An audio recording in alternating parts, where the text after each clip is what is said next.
Yes, Mr. Randazzo, I also agree with you. What you said, education is very important. And I would like to clarify one thing. Actually, Jerry talked about that also. In Quran, there are verses about the war situation. But there is definitely, according to the Quran, killing innocent people is unlawful against the Quran. So, but Allah says in the Quran also, there are people who exist. Allah calls them hypocrites. Allah says, for example, talks about a gang of 9 men who tried to murder the Prophet and the companions, and they claim to act in the name of God, in the name of religion. So Allah says that kind of people exist. And we see that kind of people exist in the Middle East, and they're so-called Islamic terrorists, but there is no Islamic terrorism because Islam is against terrorism. Killing innocent people is definitely according to Islam, and there is no room for misinterpretation the clear verses in the Quran. Killing innocent people is unlawful. So if somebody kills innocent people, he cannot be Muslim. So there is no Muslim terrorist. Somebody is either a Muslim or a terrorist, and there is compassion, mercy, love, tolerance, justice, according to 3 divine religions, according to Christianity, according to Judaism, and according to Islam.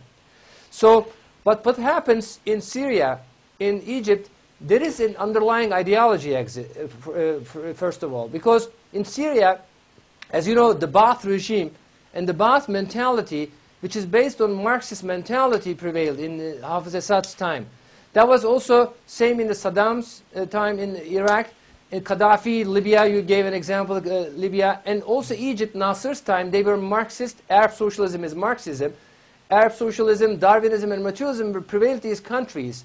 And they were killing innocent people, dictatorships, and they did massacres. They killed Islamic scholars, for example. They killed many Muslims. They killed Christians. They killed Jews in these countries. So what underlines as an ideology is Marxist ideology. It's not the religion. Although they say it's religion, but even same in Iran, for example. In Iran, there is Marxist mentality prevails because they are on the Shanghai bloc on the side of Russia and China. They support what's happening in Syria. So the only way to correct ideas is not killing people, of course, radicals and bigot people. Of course, educate them, as you said. Well, and I think that all just kind of goes to show that if you want power, if you want to start trouble, if you want to fight a war, you can find ways of manipulating ideas or ideologies to fit what it is you want to do. So you could, you can misinterpret, or you could find the verses in the Quran or the Bible that you want to wage your war, or you can find certain things within a Marxist ideology to try and govern your society. And the ironic thing is that what Marx and Hegel before him were writing is that religion itself is highly problematic because it misguides people, and it leads to their unhappiness. And so the idea that you could have a Marxist, a truly Marxist ideology in a country that also wants to have a religious way of thinking, I think just kind of goes to show that people are just looking to take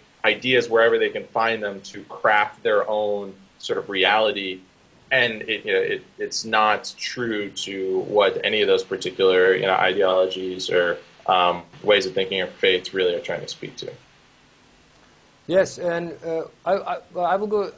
You're right, but I will go into Marxism. In Marxism, actually, Karl Marx comes from a rabbi family. His grandfather was a rabbi.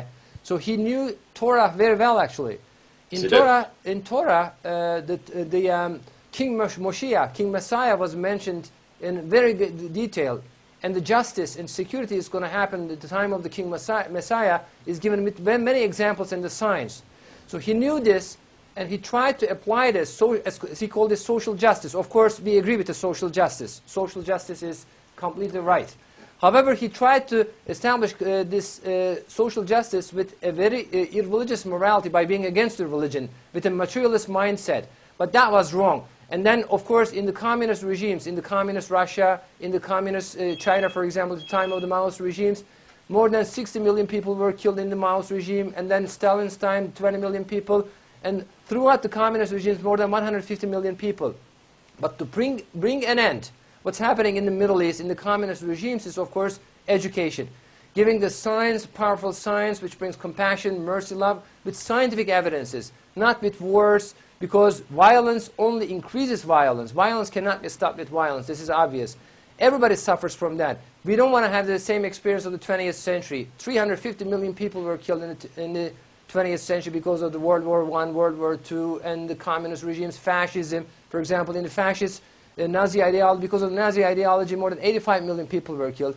So to bring peace, religion is very important, and unity of religions. Unity of Christianity, Judaism, and Islam is very important to bring peace, justice, and education, of course.